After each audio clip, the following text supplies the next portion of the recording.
Vaya kilo yacholo, vaiga bekaf yerecho, vateka kaf yerech Yaakov bibako imo. Donc là, on nous ramène le combat qu'il y a eu entre Yaakov et Sarosh et les âmes, et que la raison pour laquelle il s'est retrouvé comme ça, comment dire, en train de se battre avec Sarosh, c'est ça, parce qu'il est parti tout seul. La Ma'alach, c'est marqué là-bas, il a oublié Pachim chez le Shemen, sous-entendu une petite fiole d'huile, et donc il est reparti pour chercher la fiole d'huile. Et la Gemara demande là-bas, mais attends, mais un Talmid Chacham n'a pas le droit d'aller seul dans la nuit. Un Talmid Chacham, il doit toujours être accompagné. Pourquoi? Sakana, c'est sakana pour un Talmid Chacham de se balader tout seul dans la nuit. Là-bas, il dit, Mikan, shechaviv mamonam shel sadikim, yoter migoufam. C'est-à-dire que quoi? Que leur mammon est plus cher que leur gouffre. Ils sont prêts à se mettre en danger pour leur corps, pour ne pas perdre le mammon. Faites pixou. Je ne comprends pas la réponse à la question. On t'a posé une question, qu'est-ce que tu me réponds là? Tu me réponds, c'est un m'aboul. Je t'ai posé une question, je t'ai dit quoi? Mais on n'a pas le droit, un Talmid Chacham, de sortir tout seul dans la nuit. Il se met en danger. Qu'est-ce que tu me réponds? Ben, il aime son argent plus que son corps. Il est prêt à mourir pour son argent. C'est une réponse, hein? Tu es en train de me dire ça, m'aboul. Ben, alors la question est encore plus forte. Alors comment un sadique qui peut faire des choses pareilles, qui va se calmer, qui va voir un psychiatre ou un psychologue, qui va lui apprendre qu'il faut raisonner un petit peu. On te dit que tu te mets en danger quand tu sors comme ça. Dis-moi, le danger ne vaut pas la peine de dire kapara la fiole. Alors maintenant tu vas me dire, ouais mais peut-être que Yaakov Avinu, il souffre d'une mida. Mida. C'est quoi la mida? Mida comme salut. Ça, on ne peut pas savoir. Il faut pas. Le Razonich, il dit un yisod atsum. Il dit que midot raot lo mafrita migadlut adam. C'est comme ça il dit. Il dit tu peux avoir un dame très très gadol, mais il a des midot raot. C'est quoi les midot raot? Il dit là-bas, c'est ton chantier. C'est pour ça que tu es venu dans ce monde. Maintenant, ça ne va pas diminuer de ta gadlut parce que tu as des midot raot. Simplement, quand c'est que ça diminue ta gadlut, si tu ne travailles pas tes midot. Genre, tu t'en fiches. Tu laisses comme ça, tout le monde s'ouvre et tu laisses tomber. Ça, c'est pas bien. Mais si maintenant un bonhomme, il travaille ses midot, même s'il a les midot les plus terribles du monde, les plus abominables du monde, okay, ça ne descend pas sa gadlut. Il peut être le gadolador avec le midot Hashem Yishbo. Mais il travaille ses midot. Donc là, peut-être que Yaakov Avinu, il souffre de midat à kamsanout. C'est quoi kamsanout? C'est une barre. C'est une barre, et quand il voit maintenant qu'il a perdu une fiole d'huile ou n'importe quoi, ou bien il a oublié là-bas, je sais pas moi, il a oublié là-bas, je sais pas moi, hein, genre une bêtise, je sais pas, un petit verre en plastique ou n'importe quoi, il est capable de retourner dans la nuit. J'ai oublié le verre en plastique. Shemerhem, Haviv mamonam yoter migoufam. Pour mon maman, tu es prêt à mourir. Maintenant, tu vas te mettre en danger, barmenan. C'est pas grave. Mon maman, ça, mon Dieu. Ça, c'est la mida. En fait, il souffre de la kamsanout. On va vérifier, on voit que non, c'est pas vrai. Il ne souffre pas de kamsanout. Comment on voit ça? Lorsque Esav il rentre en dispute avec lui pour la place qu'il devait avoir à Marat Marpella. Qu'est-ce qu'il a fait, Yaakov? Yaakov, il a dit, je t'achète la place. On va pas parler des heures ensemble. La place, je t'achète. Combien tu veux? Esav, il a vu ça. Et ça, bon, il voit l'argent, il devient fou. Il a dit, quoi? Combien je veux? Et il a commencé à lui dire des sommes phénoménales. Qu'est-ce qu'il a fait, Yaakov Avinu? Il a pris tout l'argent et l'or qu'il avait. Il a fait un monticule comme ça devant lui. Il dit, voilà, je te donne tout ça. Quand il a vu ça, il est devenu fou. Il était d'accord. Ils ont fait un shtar. Il a donné la part à Martin Marpella. Et donc, tu vois de là que quoi? Que c'est pas une barre. Il n'est pas comme ça. S'il était comme ça, et que tu vas dire, pour une fiole d'huile, il est prêt à se mettre en danger, tu le vois maintenant donner tout ça maintenant pour comme ça, Habibi, même si c'est important d'être dans Martin Marpella, il ne va pas faire la tête pour autant. Et là, qu'est-ce que tu vois de là? Que Yaakov Avinu, quand il y a une matara, c'est dire quoi? Il y a une matara rouchanit, il est prêt à donner tout l'or et l'argent. De tous mes moyens, je donne tous mes moyens. Ça veut dire que quoi? Qu'il n'est pas limité, il donne tout. Ok? Alors, la question revient. Pourquoi tu te mets en danger alors? Pourquoi tu te mets en danger d'aller tout seul dans la nuit? Et là-bas, il nous dit, parce que Chaviv Mamona Mitabi Goufam. On n'a toujours pas répondu à la question. Alors, nous, on a cru que c'était la Mida, mais ce n'est pas la Mida. Alors, c'est quoi la réponse? La réponse, elle est comme ça, Rabotai. Il y a, dans la Torah, les mitzvot et les gdarim des mitzvot. Les mitzvot, c'est-à-dire c'est ce que la Torah t'ordonne. Les gdarim des mitzvot, c'est ce que la Torah a demandé aux chachamim de mettre comme barrière aux mitzvot. La Torah elle a demandé aux chachamim, va citer mishmeret et mishmarti, mettez des barrières à ma Torah. On a tendance à croire que quoi? Que les barrières, étant donné qu'elles sont de la banane, elles sont moins importantes que les mitzvot. Le ikar, c'est les mitzvot, c'est pas les barrières. Les barrières, c'est juste pour se protéger, pour éviter de tomber dans une avera, un truc comme ça. Alors on met des barrières. Et on a tendance, malheureusement, à avoir le réflexe, quand on apprend que c'est une barrière, que c'est juste de la banane, à dire non, c'est de la banane, ça c'est rien, c'est juste de la banane. Le ikar, c'est ce qui est marqué dans la Torah. Complètement faux. C'est une ashkafa psoula doraita. Pourquoi? Le ikar dans la Torah, c'est les barrières, plus que les misot elles-mêmes. Les barrières dans la Torah sont plus importantes que les misot elles-mêmes. Pourquoi? Alors, on va faire un faux pshat d'abord, après on va dire le vrai pshat. Le faux pshat, c'est quoi? Parce que sans les barrières, tu vas tomber. Ça, c'est le faux pshat. Non. Si tu dis ça, ça reste que les misot sont plus importantes. Que la barrière, simplement, elle te protège pour pas tomber. Mais ça reste que la mise est importante. Ça, c'est lui, car ça, c'est le tafel. C'est vrai que la barrière, elle a un rôle important qui t'empêche de tomber. Donc, tu veux dire qu'elle est importante, la barrière. Mais pas dire qu'elle est plus importante que les misotes. Donc, c'est pas ça, le pshat. Et c'est quoi le pshat, alors, en fait? Le pshat, Rabotai, c'est de comprendre quelle est la matara de toute notre avodat Hashem. Pourquoi on fait des misotes? Pourquoi on étudie la Torah? Pourquoi on veut être Oved Hashem? Pourquoi on travaille nos midot? C'est quoi la matara? C'est quoi le but de tout ça, Rabotai?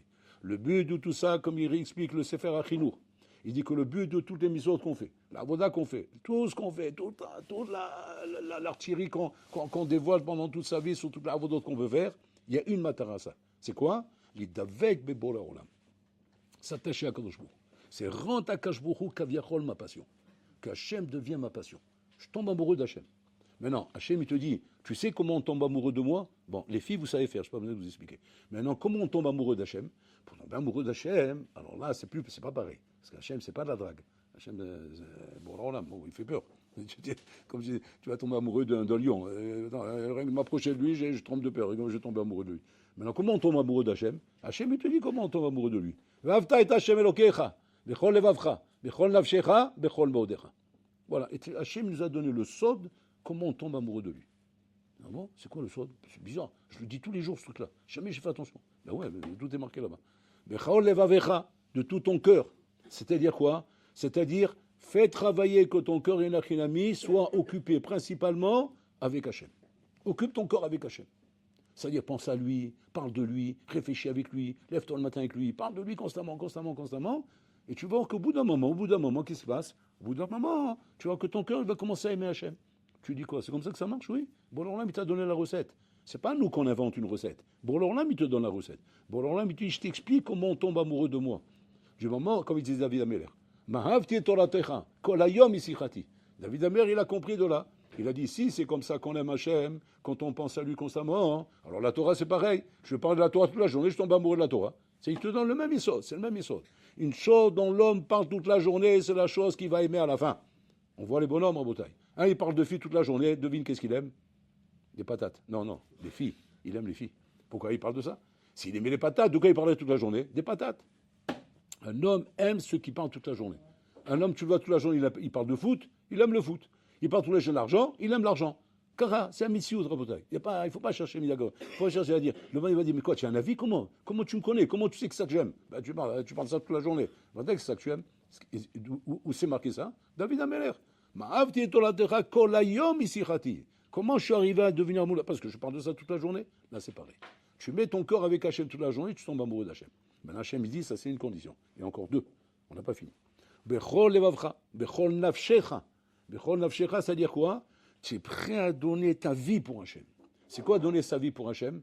Même si un truc, ça va coûter ma vie, ma kavana, ça va coûter ma vie. Sans parler de Misuot Nefesh, je ne rentre pas là-dedans. Que maintenant, cette chose-là va me demander une privation. Et maintenant, cette privation, je vais la faire pour Hachem. Ça rend amoureux.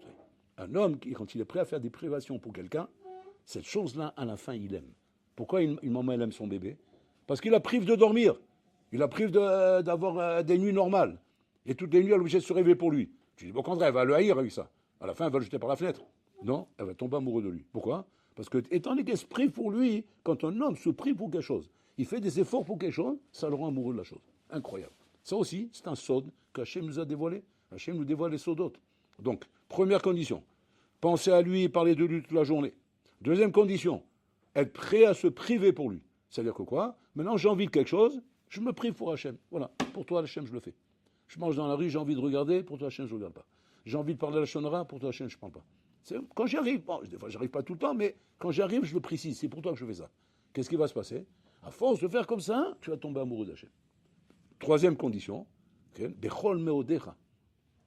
Tu dois montrer comment l'argent, qui en général, est la chose à laquelle l'homme tient le plus au monde. Parce que l'argent, c'est un koar. Pourquoi l'homme aime l'argent? Vous savez pourquoi l'homme il aime l'argent? Pas parce qu'il aime les billets, c'est pas pour ça. Parce que l'argent, c'est du koar. C'est de la force. Et la force, Rabotai, c'est la chose la plus importante pour un homme. Un homme veut sentir qu'il est fort dans ce monde. Qu'est-ce qui donne l'impression à un homme qu'il est fort dans ce monde? C'est pas sa force physique. Parce que sa force physique, tu trouveras toujours un plus fort que toi. C'est la force monétaire, d'argent. Quand je vois que j'ai du pouvoir d'achat, on appelle ça pouvoir d'achat. Pouvoir d'achat, c'est je peux me payer ce que je veux. Un homme ici qui peut se payer ce qu'il veut. Maintenant, il veut partir en Amérique, il prend un billet. Allez, on s'en va. Mais comment, comme ça? Il dit à ça, oui, on prend un week-end. Bah, quelle force ils sont quand il peut faire ça. Maintenant, il dit, allez, maintenant, on va au resto. Quel resto? Le plus cher. Quoi? Vraiment comme ça? Oui. Qu'est-ce qu'ils se sent forts quand il peut faire ça? Quand on va au resto, on n'a pas les moyens. On peut partir en vacances cette année? Ben non, on n'a pas les moyens. Combien ils se sentent faibles? Ils se sentent faibles quand il a ça. Tu vas dire, ben ça va, ça peut arriver. Ouais, ça peut arriver, mais en attendant, je me sens faible. C'est pour ça que l'homme aime l'argent. L'homme aime l'argent, pourquoi? Ça lui donne une sensation de force. Et là, on te dit quoi? Cette sensation de force, qui est la chose qui est très importante pour un homme, tu la donnes pour Hachem. Tu montes à Hachem, quand tu vas Shabbat à la synagogue, tu vas aider une yeshiva ou quoi, tu donnes, yallah, prends, allez, 10 000 euros, 100 000 euros, 100 millions d'euros. Et alors tu dis, bon, ouais, d'accord, mais c'est des dons, ça va, tu as du kavod avec ça à rouler. C'est vrai, mais avec ça, en malasot. Tu vas aimer la chose. Pourquoi? Parce qu'en malasot, quand un homme il met de l'argent dans une chose, il aime la chose. Pourquoi les gens ils aiment les plaisirs? Parce qu'ils mettent de l'argent dedans. Plus ça coûte cher et plus il va aimer. Moins ça coûte cher et moins il aimera. Et donc si tu veux aimer une chose, mets de l'argent. C'est ce qu'il fait Yaakov. Qu'est-ce qu'il fait? Je veux m'argent, mais là je donne tout l'argent du monde. Ok? Maintenant pourquoi il va chercher les fioles d'huile, Rabotai? Parce qu'en fait, étant donné que maintenant que le tachlit de tout notre avodat d'Hachem, c'est d'arriver à aimer Hachem. Tout le tachlit, c'est ça, Rabotai. Si on a compris que c'est ça le tachlit, donc quelle est la chose que je dois aimer le plus au monde, Rabotai? Je vous pose une question. On va voir si vous avez compris. La mitzvah ou le guéder de la mitzvah? La mitzvah ou la barrière à la mitzvah? Alors tous on va dire, la mitzvah, parce qu'avec la mitzvah, je fais la volonté d'Hachem, je fais ce qu'Hachem m'a ordonné de faire. Non, il y a encore une plus grande preuve d'amour. C'est le guéder de la mitzvah. C'est quoi? Je monte à Hachem, que Hachem, tu sais, tu m'as ordonné ça, et moi j'ai fait ça, comme a dit la Gemara dans Brachot. La Gemara dans Brachot a dit là-bas, hein, Am Israël, je leur ai ordonné, et Nachilami, de faire le Birket Amazon quand ils ont mangé de quoi se rassasier, comme c'est marqué, Vachata, Savata, Oberata. Mahem aussi Am Israël, Ochlim, Kazaït, Lechem, et Varem, Birket Amazon. De quoi tu imites pas elle? Je imite pas elle, mais regarde comme ils se mettent des barrières, regarde comme ils s'ajoutent des misotes. Quand un homme il s'ajoute, Rabotai, ça veut dire qu'il aime la chose. Un homme, quand il n'aime pas, il ne s'ajoute pas. Moi, on en fait, mais on se porte. Donc on fait le minimum que je suis le khayab. Je suis pas là, je ne fais pas. Quand tu vois que le bon, il ajoute, ça veut dire qu'il aime. Pareil. C'est mon ami des barrières, c'est qu'il aime. Qu'est-ce qu'il aime, Yaakov Avinu ici? Yaakov Avinu a mis une barrière ici. Quelle est la barrière? Le peur de tomber dans le gazelle, d'aller voler, Rabotai. Tu vas dire quel rapport le fiole d'huile avec le gazelle? Si jamais je suis mezalzel dans mon argent, ça soume le rapport qu'il va y avoir ici. Vous avez écoutez bien le rapport. Si je mets zalzel dans mon argent, à la fin, je serai mes zalzel dans l'argent des autres. Et je serai capable de voler. C'est-à-dire, qu'est-ce qui amène un homme à voler? Comme un homme, pitom, il devient voleur. C'est pas comme ça, un matin, il se lève, je vais voler. Non, c'est parce qu'il met zalzel dans l'argent. Quand il met zalzel dans l'argent, donc il ne voit plus de valeur dans l'argent. Il ne voit plus de valeur dans l'argent, il n'a aucun problème de voler l'argent de l'autre. Quand un homme est conscient de la valeur de l'argent, est-ce que ça représente pour un Ben Adam? Je ne peux pas faire ça. Je ne peux pas lui voler son argent. Je sais combien c'est important. Moi, on me prend mon âme, je deviens fou, moi. Maintenant, je ne peux pas lui faire ça. Mais quand toi-même, tu mets zalzal dans l'argent, hein, tu le jettes n'importe comment. Donc, ça ne te dérange pas d'aller voler l'argent de l'autre. On dit qu'une fois, hein, Rabbi Israël Misselinter, à l'Eshiva, il y avait eu un vol. Il y a eu un vol dans la Pimia. On a volé de l'argent. Ils sont venus voir Rabbi Israël, ils disent comment on fait pour savoir qui c'est qui a volé. Il faut voir à Kodesh pour savoir. Personne ne va reconnaître. Il dit, bon, laissez-moi 2 jours, comme s'il a dit. Pitom, au bout de 2 jours, il vient remettre un sanitaire et il dit, c'est lui le voleur. Il met le doigt sur un barreau. Il dit, comment vous savez quoi il vous a avoué? Non, il n'a pas avoué. C'est lui le voleur. Comment vous savez? Il dit, je les ai observés quand ils font Netilat Sedaïm. Et lui, j'ai vu que quand il a fini Netilat Sedaïm, il y avait la queue pour se sécher les mains avec les serviettes. Lui, il s'est séché les mains avec le manteau de son copain. Il y avait un manteau pendu là-bas, il s'est séché les mains avec ça. Il dit, le fait qu'il est capable de faire ça, hein, c'est-à-dire qu'il met zalzel dans le bien de l'autre. Cet homme-là, c'est lui le voleur. Il va dire, bon, c'est peut-être un hasard, c'est pas forcément parce qu'il s'est séché les mains avec le manteau du voisin. Il dit, maintenant, amenez-le, vous allez voir. Il a amené. Bon, il fait peur. L'autre, il s'est trouvé devant le rave. Il a dit, pourquoi tu as volé? Alors, Macom, il a reconnu, il n'a pas pu. Alors, maintenant, il dit, comment vous avez su? C'est ça, tu mets zalzel. Là, c'est la même chose ici. Yaakov Avinu Kaverol, il s'est dit comme ça. Si jamais, Chaz Vechalila, je suis mesalzel maintenant d'une fiole d'huile, à la fin, je pourrais tomber dans le vol. Bon, c'est Hatsoum. Yaakov Avinu, il va tomber dans le vol? Oui, parce que c'est la barrière à Boudaï.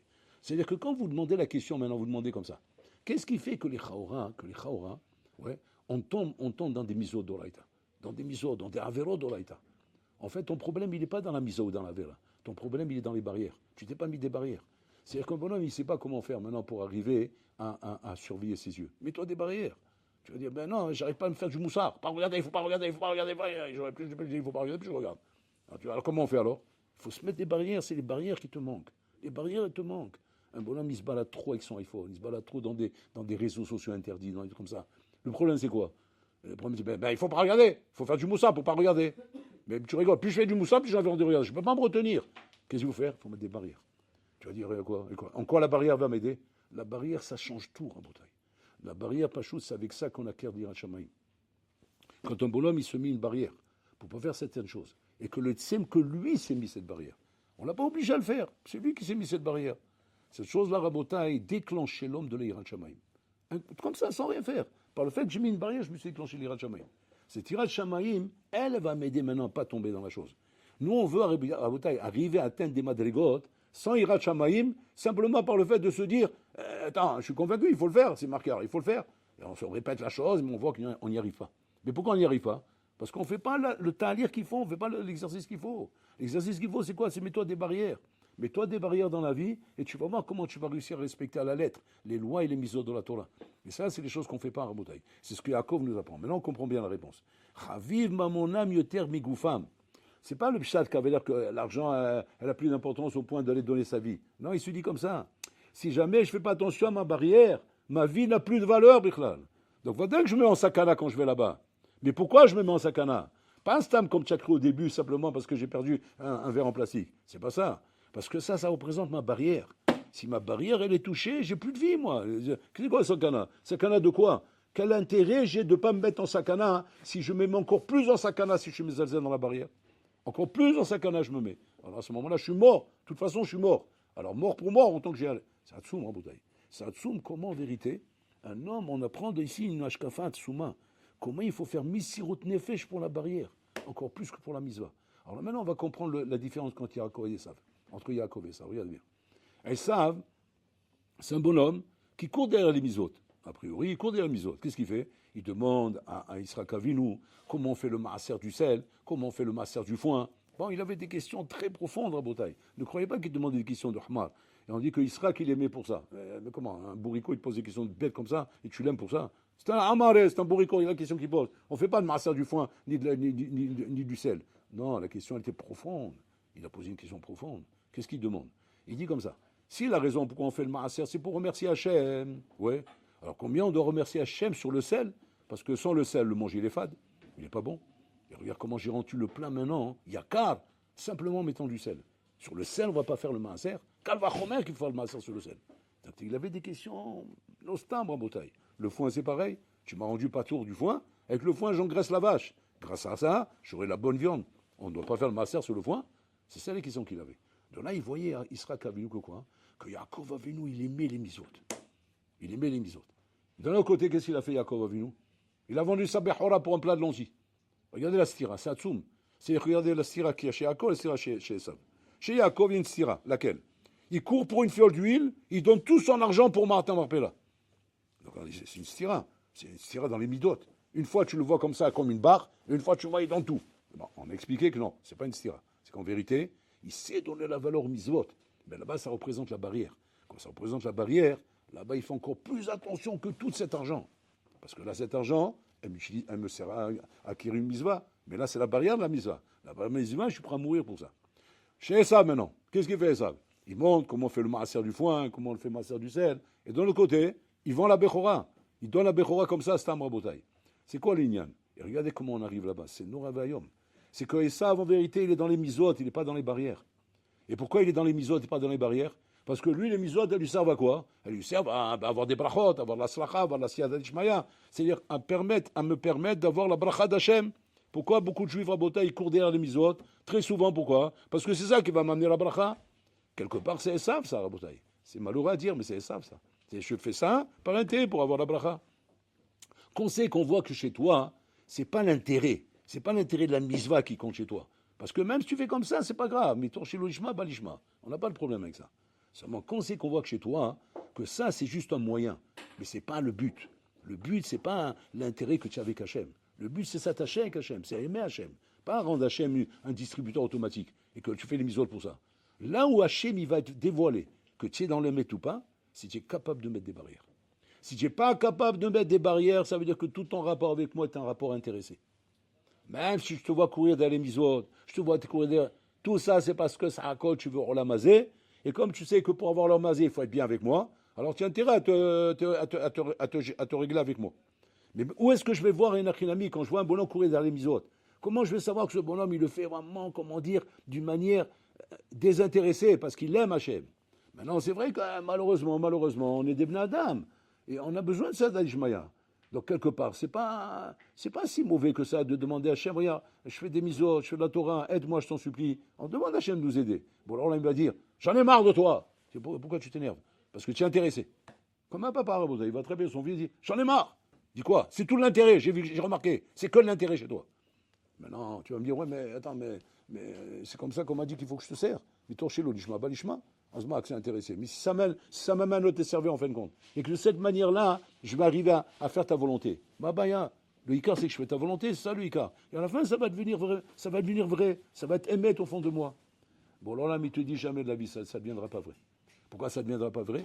Parce qu'étant donné que tu ne mets pas des barrières, ça prouve que tout ça, tu le fais que par intérêt. Que par intérêt, comme Esav en bouteille. Et à ce moment-là, Esav ben Achinami, regardez comment c'est Hatsoum. Quand il a pris les brachot, il s'est mis à pleurer. Qu'est-ce que tu vas dire? Waouh, quel sadique.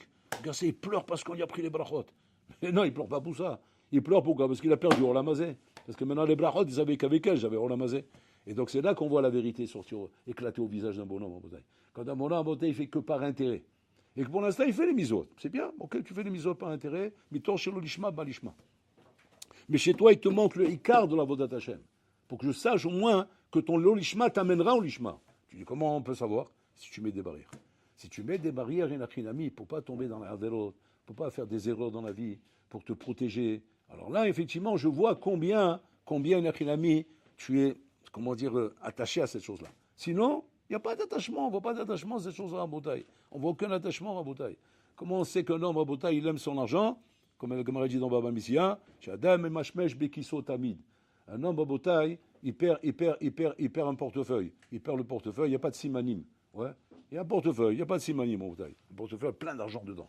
Il n'y a pas de simanim. C'est un portefeuille, comment dire, commun à tout le monde, ils sont tous les mêmes. Moutan la kahat, otskrim l'arzir. On a le droit de prendre ou il faut le rendre? Il faut faire un Shabbat Aveda. Ouais, la Gemara dit là-bas, bah dès que tu peux le prendre. Tu dis, attends, mais peut-être les Baalim, ils n'ont pas fait Youch. Il dit, Adam et Mashmesh Bekiso Tamid. Un homme, il vérifie constamment. Donc, du moment où il a vu qu'il a perdu, il a fait Youch. Parce qu'il sait très bien qu'il n'y a pas de simanim, donc il ne va rien demander. Qu'est-ce qu'on apprend de cette Gemara? On apprend de cette Gemara à Bota avec un truc qui tient à cœur à la personne. Il est mis mashmesh constamment. Le bonhomme constamment, il regarde si le portefeuille est sur lui, il regarde si l'argent est dans sa poche. Il regarde constamment parce qu'il n'a pas envie de les perdre en Bota. Ces gestes-là, qui sont des gestes qui montrent combien tu es attaché à l'argent, c'est les mêmes gestes qu'Hachim, il veut voir combien tu es attaché à mes misotes. Et comment on voit ça? Quand tu vérifies, c'est la barrière, elle est bonne. C'est la barrière, elle tient bien. Là, on voit effectivement un homme qui donne l'intérêt aux misotes. Parce que si le bonhomme en bouteille, il ne met pas de barrière. C'est-à-dire, il ne met pas de barrière, ça veut dire quoi? C'est-à-dire qu'il compte sur le hasard, qu'il ne va pas tomber. Et maintenant, il vient te raconter, eh ben voilà, j'étais à la maison ce Shabbat, ou bien Ben Azmanim, et voilà, j'étais seul dans la maison, et j'ai pris l'ordinateur de mes parents, et je suis tombé. C'est ce que je te dis. Tu sais pourquoi tu es tombé? Eh bien, Sarah, il était fort. Mais non, on sait qu'il est fort. Et pourquoi tu es tombé? Et bon, il ne sait pas te dire pourquoi il est tombé. Il va dire, ben, quand j'ai beaucoup de Sarah. Ouais, ça c'est la totsa, ça. Ça c'est la conséquence. Mais à l'origine, pourquoi tu es tombé? Il ne sait pas te dire. La raison c'est quoi? Tu ne mets pas de barrière. C'est ça le problème. Tu ne mets pas de barrière. Quand il ça, il ne voit pas de barrière. Alors, comment il te fait tomber? Parce qu'il sait que ce bonhomme-là n'a pas d'Irat Shamaïm. Il n'y a pas d'Irat Shamaïm. Il n'y a rien, aucune raison pour laquelle, quand il ça, il va venir, il va te dire maintenant, ouvre l'ordinateur. Il n'y a aucune raison que tu ne l'écoutes pas. Tu dis, pourquoi il n'y a pas de raison? Attends. Et tu sais que j'ai écouté du Moussa, et que j'ai vu que c'est pas bien. C'est pas bien, ça veut rien dire. Ça fait pas peur, oui, ça, c'est pas bien. Pourquoi? Parce que tu peux dire c'est pas bien jusqu'à demain. En attendant, l'Issa, il vient, il te fait ouvrir le truc, et en aval, tu tombes dedans. Tu dis, alors quelle est la chose qui va m'aider si c'est pas tout ça? La barrière. Parce que la barrière, c'est toi qui la mets. Quand un bonhomme, il met une barrière à bouteille, c'est incroyable mais vrai. Ça a pour effet d'augmenter ta Hirat Shamayim. Et cette Hirat Shamayim, sur le terrain, tu le sens. Parce que quand tu vas arriver sur le terrain, hein, et qu'il va falloir d'abord enlever la barrière avant de faire la Avera, parce que là-bas, il y a la barrière maintenant. C'est plus pareil. C'est plus la Avera directement. C'est la barrière qu'il faut enlever. La barrière, tu vas dire, ben, attends, Calva Homer. Si j'ai la Avera, je suis prêt à la faire tomber. Si la misère, je pourrais la transgresser. Calva Homer, la barrière, parce que la barrière, c'est rien du tout. Ça n'a rien à voir. La barrière, c'est plus dur à faire tomber. Pourquoi? Tu sais pourquoi? Parce que c'est toi qui l'as mis. C'est toi qui l'as mis pour te protéger de ne pas aller là-bas. Donc là, tu as fait une preuve d'Hirat Shamayim. Grâce à ta barrière, maintenant, quand le Issa, il va venir pour te faire tomber, et tu vas devoir d'abord enlever la barrière pour aller tomber, là, tu vas réfléchir 10 fois avant de le faire. Pourquoi? Tu vas dire, attends, je suis à quai d'écart, un moucherat. J'ai mis une barrière, maintenant je l'enlève la barrière pour faire ça. C'est comme si le bonhomme, il a mis un cadenas sur l'ordinateur, il a fait un montage là-bas, il a mis un cadenas, oui. Et maintenant, il vient casser le cadenas. Il prend une scie comme ça. Il est occupé pendant il est en train de scier. Tu rigoles, tu vas te sentir moucherate. Alors que s'il n'y a pas de cadenas, tu le tic.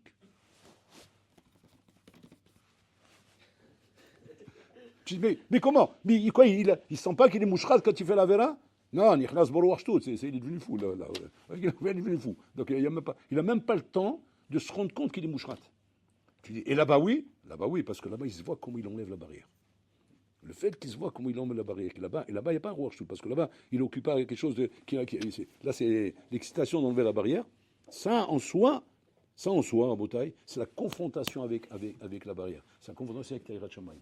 Ça, c'est ça qui veut t'aider. Et le Kharam, il te dit, c'est ça qui va t'aider. Donc, un bonhomme en bouteille, quand vous voyez que vous êtes faible dans un domaine, n'importe quel domaine, hein, ne cherche pas à midi à 14h. Tu veux solutionner ton problème, mets-toi des barrières. Et c'est comme ça que je vais.